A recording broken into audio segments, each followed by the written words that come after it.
Hello friends, నేను శరణ్యాని. ఇవాళ ఏడడుగుల బంధం 28వ భాగం చదువుకుందాము. రచించిన వారు మీనా ముక్తేశ్వర్ గారు. అర్థం చేసుకో రాకేష్, ఎవరో ఒక ఆడది కాదు అన్నదని పిచ్చి నిర్ణయాలు మాత్రం తీసుకోకు అని కృష్ణవర్మ చెప్పగానే, లేదు కృష్ణ గారు అంటున్న రాకేష్ మాటలకు, నన్ను కృష్ణ అని పిలువు చాలు అన్నారు కృష్ణవర్మ. అలా ఎప్పటికీ చేయను కృష్ణ. భగవంతుడు మీ రూపంగా నాకు ఒక అవకాశాన్ని కల్పించాడు. అలాంటి అవకాశం వచ్చినప్పుడు జారు విడిచిపోకూడదని చెప్పింది అమ్మ. నా చెల్లికి కూడా ఒక మంచి భవిష్యత్తు కావాలంటే నేను తప్పక స్టేట్స్ వెళ్ళాలి. నాకు ఇష్టమైన కంపెనీలో ట్రైనింగ్ పొందే అవకాశాన్ని ఇచ్చారు మీరు. అంత పెద్ద సహాయాలు చేసిన మీ మంచి మనసు నాకు అర్థమయ్యింది. మీ మాటను నేను మీరలేను కృష్ణ అని చెప్తున్న రాకేష్ మాటలకు సంతోషించాడు కృష్ణవర్మ. గీతిక ఏ నిర్ణయం అయినా తీసుకోవచ్చు. ఒకవేళ కాదు అనగానే రాకేష్ గుండె గాయపడక ముందే బాధ్యత అనే అతుకు వేశాడు కృష్ణవర్మ. మంచి విషయం, కానీ ముందు తెలుసుకో గీతిక సంగతి అన్నారు కృష్ణవర్మ. ఆ రోజు రాత్రి రాకేష్ మెసేజ్ పెట్టాడు గీతికకు. నువ్వు ఇష్టం లేదని ఎన్నిసార్లు చెప్పాలి? సిగ్గులేదు నీకు? మళ్ళీ నా జోలికి వస్తే మామూలుగా ఉండదంటూ కోపంగా పెట్టింది మెసేజ్ గీతిక. ఏమిటి ఫోన్లో టింగ్ టింగ్ మని శబ్దాలు? ఏం చేస్తున్నావు ఫోన్లో అంటూ పెద్దగా అరిచారు దుర్గమ్మ గారు. నాకు మంచినీళ్ళు ఇవ్వు అన్నారు దుర్గమ్మ గారు. ఆమె తీసుకోగలదు, కానీ గీతికలో వచ్చిన మార్పుకి ఆమె వేస్తున్న శిక్షలవి. మంచినీళ్ళు గ్లాసులో పోసిచ్చింది గీతిక. అక్కడ టానిక్ సీసా ఉంది చూడు అని చెప్పింది దుర్గమ్మ. ఈ వయసులో ఈ టానిక్ని తాగి బతకాల్సిన అవసరం ఎందుకో ముసల్దానికని మనసులో తిట్టుకుంటూ ఇచ్చింది గీతిక.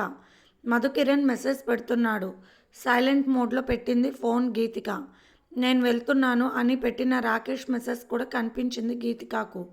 థ్యాంక్ యూ అని పెట్టింది గీతిక మెసేజ్. ఏం చేస్తున్నావు అన్నది దుర్గమ్మ. ఏం లేదు నాన్నమ్మ, ఫోన్లో ఛార్జింగ్ లైట్ వెలుగుతుంది, అది ఆపేస్తున్నాను అన్నది గీతిక. గీతిక, అబద్ధాలు ఆడడం మానివేయి. నీ మనసును మంచిగా మలుచుకో. ఎదుట వ్యక్తిని బాధించాలని అనుకోకు. జీవితం మనం కోరుకున్నట్టు ఉండదు. ఒక్కసారి మంచి అవకాశం చేతికి వచ్చినప్పుడు చేజార్చుకుంటే జీవితంలో మళ్ళీ అవకాశం నీకు రాదు అని చెప్పింది దుర్గమ్మ. ఏదో మూవీ గురించి వివరం పంపించాడు మధుకిరణ్. తప్పనిసరి పరిస్థితుల్లో స్విచ్ ఆఫ్ చేసింది గీతిక. శ్రావణి మంచం మీద పడుకుంది. గీతిక అక్కలో ఏదో మార్పు కనిపిస్తుంది. ఏమై ఉంటుంది? నిద్ర పట్టడం లేదు శ్రావణికి. అంత కోపంగా తన మీద చెయ్యి చేసుకుంది. నానమ్మ అన్నీ కనిపెట్టేస్తుంది, అందుకే దానిని తన రూమ్లో పడుకోమంది అని శ్రావణి బయటకు వచ్చింది. రాత్రి 11 అవుతుంది. ఆ సమయంలో అందరూ నిద్రపోతున్నారు. మెట్లకు కిందకి ఏదో వెలుగులా వస్తుంది. ఏమిటి అని పైనుండి చిన్నగా వంగి చూసింది శ్రావణి. అక్క ఫోన్లో ఏదో చూస్తుంది సన్నని వెలుతురులో. తెల్లగా మెరిసిపోతూ ఉంది గీతిక అక్కడ లైటింగ్ కాంతిలో. ఆమె ముఖంలోని ఫీలింగ్స్, ఆమె చేతులు తన ఛాతి మీద పెట్టుకుని గీతిక నోరు నుండి ఎండిపోతున్నట్టు పెదాలు తడుపుకుంటూ ఉంది. ఏం చేస్తుందని కొంచెం వేరే వైపు వచ్చి ఫోన్ కనిపించే మార్గంలో చూసింది. Oh my god, blue film చూస్తుంది. చీ, ఏమైంది అక్కకు? మైండ్ పోయిందా? రాకేష్ని ప్రేమించలేదు అన్నది సైలెంట్గా ఉండవచ్చు కదా. రేపు కాక ఎల్లుండి పెళ్లి వాళ్ళు వస్తున్నారు. అక్క ఏం చేస్తుందో ఏమిటో భయంగా అనిపించింది శ్రావణికి. కిందకు తను వెళ్ళినా కూడా బాగోదు. శ్రావణి లోపలికి వెళ్ళి తప్పక వాళ్ళ నాన్నమ్మకు ఫోన్ చేసింది ఆ సమయంలో. ఏంటి శ్రావణి అంటూ పక్కకు చూసి గీతిక లేకపోవడంతో భయంగా పైకి లేచింది దుర్గమ్మ. ఆ రోజు బ్యాగ్ సర్దుకుని వెళ్ళబోయిన దృశ్యం ఆమె కళ్ళల్లో అలా ఉండిపోయి ఆ భయం ఆమెను వెంటాడుతూ ఉంది. అక్క మెట్ల కింద ఉంది నానమ్మ అంటూ చిన్నగా చెప్పి పెట్టేసింది ఫోను. మెట్ల కింద ఏం చేస్తుందని చిన్నగా వెనక్కి వెళ్ళింది దుర్గమ్మ.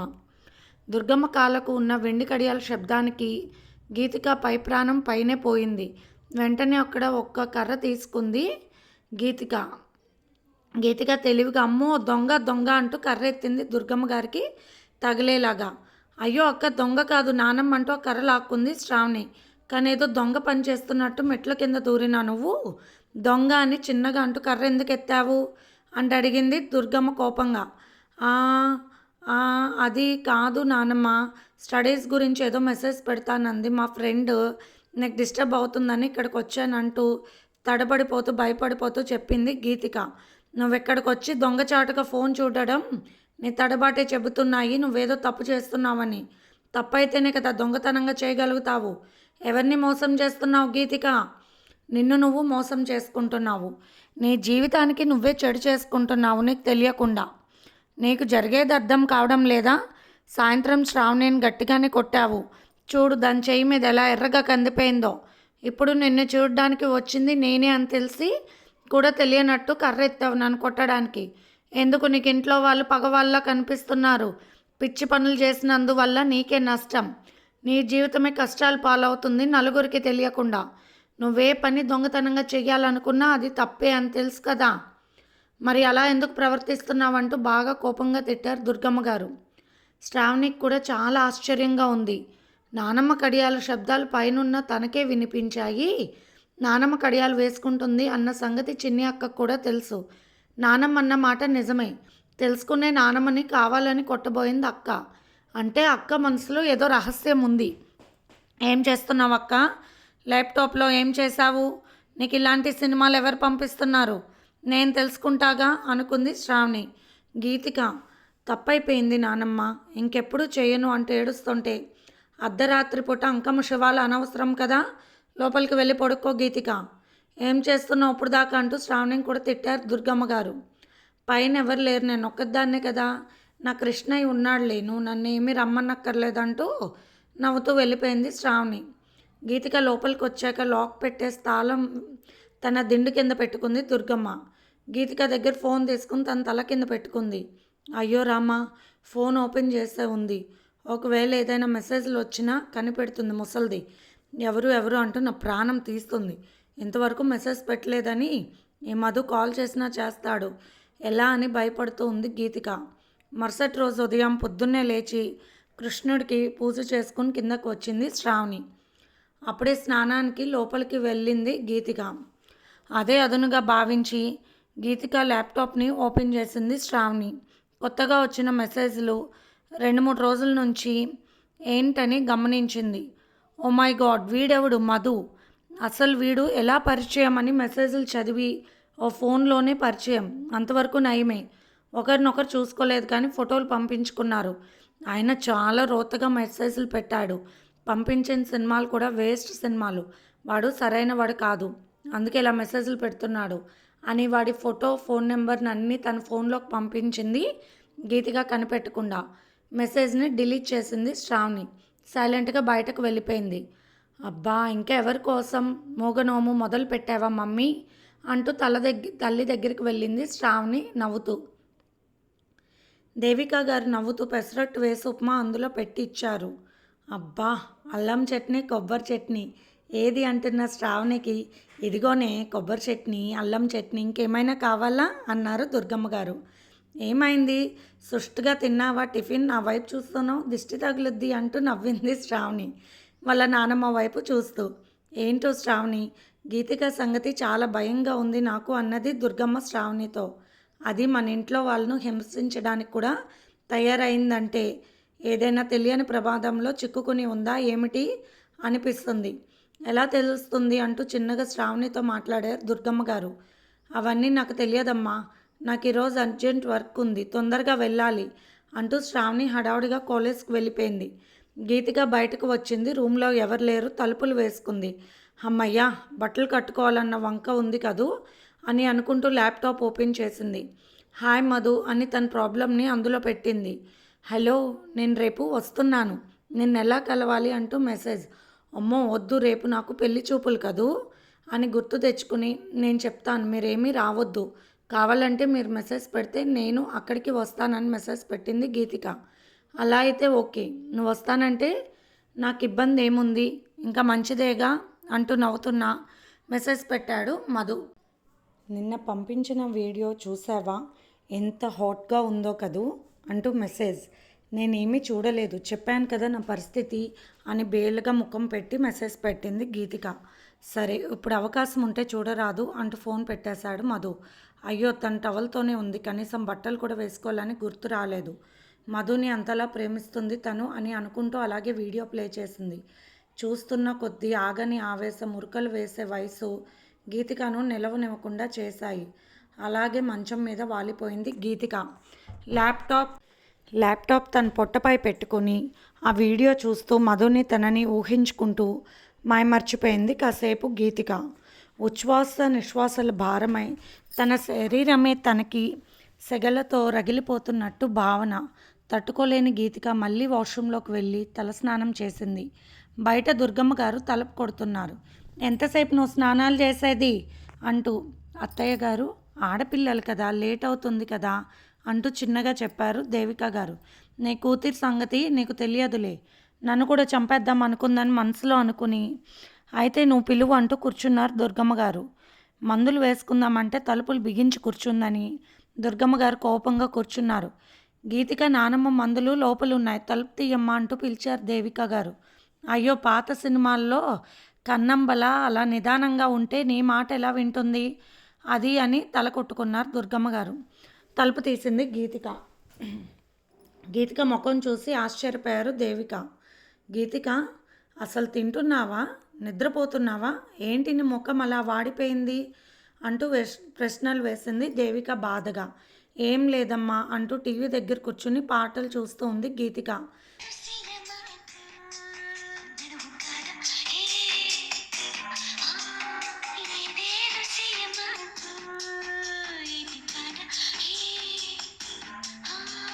వస్తున్న టీవీ పాటను చూస్తూ మెస్మరైజింగ్లో సోఫాలో అలాగే పడుకుండిపోయింది గీతిక. తల తడిగా ఉంది, కనీసం ఆరపెట్టకుండా అలా పడుకున్నావెందుకు అంటూ కేకలు వేశారు దేవిక గారు. తల నొప్పిగా ఉంది మమ్మీ, ప్లీజ్ అన్నది గీతిక. అవునా అంటూ సాంబ్రాణి పొగ తీసుకొచ్చి తలకు పెట్టింది దేవిక గారు. పట్టుకుచ్చులాంటి ఒత్తైన జుట్టు ఇలా పాడైపోతుంది గీతిక, తడి జుట్టుని ఉండలు చుట్టినట్టు పెట్టేసుకున్నావు అంటూ టవల్తో తుడుస్తూ సాంబ్రాణి పొగ వేస్తున్నారు దేవిక గారు. నిజంగా గీతిక వైపు అలా చూస్తుంటే గర్వంగా అనిపిస్తుంది.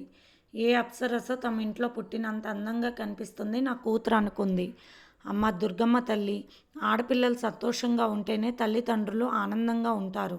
ధరణి వల్ల నాకే దిగులు లేదు, శ్రావణి వల్ల కూడా ఇబ్బంది లేదు. నా దిగులంతా గీతిక పైనే. చిన్నప్పటి నుంచి మంచి చెడు తెలుసుకోలేదు. తను ఏదో తెలివిగల దాన్ని అనుకుంటుంది. తప్పటడుగులు వేసేది చిన్నప్పుడు కూడా. అప్పుడప్పుడు తెలియక పెళ్ళికి ఎదిగింది. నా బిడ్డని మురిసిపోయారు దేవిక గారు. లేమ్మా లే, టిఫిన్ చేద్దు కానీ అంటూ పెసరట్టు నెయ్యి వేసి బాగా రోస్ట్గా కాల్చి తెచ్చిచ్చింది. ఉప్మా ఇష్టం ఉండదు గీతికకు. నేతితో కాల్చిన పెసరట్టు అంటే చాలా ఇష్టం. పైకి లేచి కూర్చుంది గీతిక. తలనొప్పిగా ఉందమ్మా అంటూ తల్లి భుజంపై వాలింది గీతిక. కాస్త తిను అంటూ తినిపించింది దేవిక. ఈ విధంగా గారాబం చేస్తుంది కూతుళ్ళకు. ఎలా తయారవుతారు, ఏదైనా అంటే గిట్టకంటుంది అనుకుంటారు. ఏ వయసు వచ్చిన వారిని ఆ భయంతోనే పెంచాలి, లేకుంటే మనం భయంగా బతకాల్సిన పరిస్థితులు వస్తాయి అనుకున్నారు దుర్గమ్మ గారు. కాలేజ్ అయిపోయిన తర్వాత ముందే కృష్ణవర్మ గారికి మెసేజ్ పెట్టింది శ్రావణి. ఆ రోజు ఆయన క్లాస్ లేకపోవడంతో రాలేదు కాలేజీకి. హాస్పిటల్లో ఉన్నాను, ఇక్కడికి రా శ్రావణి అంటూ మెసేజ్ పెట్టారు కృష్ణవర్మ గారు. శ్రావణి వెళ్ళేసరికి కృష్ణవర్మ గారు ఒక పేషెంట్ని టెస్ట్ చేస్తూ ఉన్నారు. ఏంటి శ్రావణి, ఏదో ముఖ్యమైన కారణం లేనిదే రావు అని నాకు తెలుసు అన్నారు కృష్ణవర్మ గారు నవ్వుతూ. మౌనంగా ఉన్నది శ్రావణి. సరే మనం లోపలికి వెళ్దామంటూ లోపల డోర్ తీశారు. అక్కడ సోఫాలు, కుర్చీలు, బాల్కనీ కూడా ఉంది సైడ్. అక్కడే కూర్చున్నారు. వెళ్ళి సందేహంగా ఉన్న శ్రావణితో, నీకు ముందే చెప్పాను శ్రావణి, నేను మీ ఇంట్లో నెంబర్ని అనుకున్న తర్వాత మీ ఇంట్లో వాళ్ళకి ఎవరికైనా కష్టం వచ్చినా కూడా నాకు చెప్పు అని చెప్పాను. బిడియా పడుకో అన్నాడు కృష్ణవర్మ. అప్పుడే అక్కడకు తెప్పించిన కాఫీ తాగారు ఇద్దరు. శ్రావణి తన ఫోన్ ఓపెన్ చేసింది. కృష్ణవర్మ గారు వీడెవడో చిన్ని అక్కతో పరిచయం చేసుకొని అలాంటివి వీడియోలు పంపిస్తున్నాడని చెప్పింది శ్రావణి ఒక రకంగా తల వంచుకొని. ఎలాంటి వీడియోలు అన్నాడు కృష్ణవర్మ. అంటే అతని బాడీ ఎక్స్పోజింగ్ లేక ఏమిటి అన్నాడు. కానీ శ్రావణి ముఖంలో విషయం చూసి ఆ వీడియోలు ఏంటో అర్థమయ్యే కావాలని అడుగుతున్నాడు. ఎంతైనా కృష్ణవర్మ కదా. అదేనండి, అబ్బా బీఎఫ్ వీడియోస్ అని నోట్లో ఏదో చేదు పెట్టుకున్నట్టు అసహ్యంగా పెట్టి ముఖం చెప్పేసింది శ్రావణి. అయితే నన్ను కూడా పంపమంటావా ఏమిటి వీడియోలు నీకు అన్నాడు సీరియస్గా ముఖం పెట్టుకుని. లోపల నవ్వుకుంటూ కృష్ణవర్మ. తమాషాగా ఉందా కృష్ణవర్మ గారు, అలాంటివి నేను పంపమని మిమ్మల్ని అడుగుతానా? నేను వెళ్ళి వస్తా అంటూ పైకి లేచింది శ్రావణి కోపంగా. నీలో ఆ కోపాన్ని చూడాలని నాకు అదొక రకమైన ఆనందం. అది కూడా ఎక్కువసేపు కాదు సుమా అంటూ కూర్చోండి. అసలు విషయం చూద్దామన్నాడు కృష్ణవర్మ గంభీరంగా. ఫోన్లో అతని డీటెయిల్స్ చూపించింది శ్రావణి. ఆ డీటెయిల్స్ ల్యాప్టాప్లోకి పంపించి తనకు తెలిసిన విధంలో వివరాలు చూస్తున్నాడు కృష్ణవర్మ. వీడు అమెరికాలో లేడు ఫస్ట్ పాయింట్. వీడు రిచ్ ఫ్యామిలీ, కానీ పని పాట లేనివాడు. చూడు వాడికి అందరూ ఎంతమంది అమ్మాయిలు ఫ్రెండ్స్ ఉన్నారో అని అందరినీ చూపించాడు కృష్ణవర్మ. అలా ఎలా ఫోన్లోనే ఫ్రెండ్స్ అయిపోతారు? అసలు దగ్గరున్న మనిషిని నమ్మడానికి భయంగా ఉంటుందే అన్నది శ్రావణి. అవును, ఇప్పుడు నువ్వు నన్ను నమ్మడం లేదు కదా అన్నాడు కృష్ణవర్మ నవ్వుతూ. చూడండి, నేను చాలా సీరియస్గా అడుగుతున్నాను. ఈ విషయం అనేది మామూలు విషయం కాదు. మా ఇంటి పరువు ప్రతిష్టలకు సంబంధించిన విషయం. అయినా ఇటువంటి వీడియోలు పంపాల్సిన అవసరం ఏముంటుంది అతనికి అన్నది శ్రావణి. భలే దానివి శ్రావణి.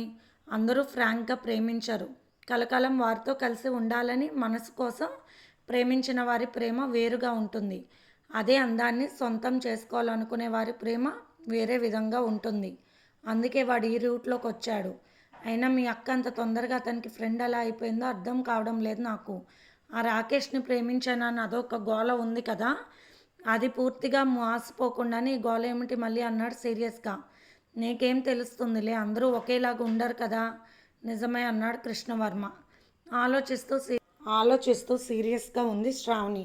ఇటువంటి వాళ్ళు అమ్మాయిలకు వలవేయడానికి అసభ్యకరమైన పదాలు వాడుతూ ఉంటారు. సహజంగా వయసు చేసే అల్లరి వ్యామోహంలో పడిన వారు అటువంటి వారు మెసేజ్ పెట్టగానే స్పందిస్తారు కదా. వారి స్పందనని ఆసక్తిని గమనించి ఫాలో అవుతారు ఇలాంటి దొంగలు. ఇది ఫ్రెండ్స్ ఇవాల్టి వీడియో. రేపు ఇంకొక ఎపిసోడ్తో మేము ముందుకు వస్తాను. Bye friends.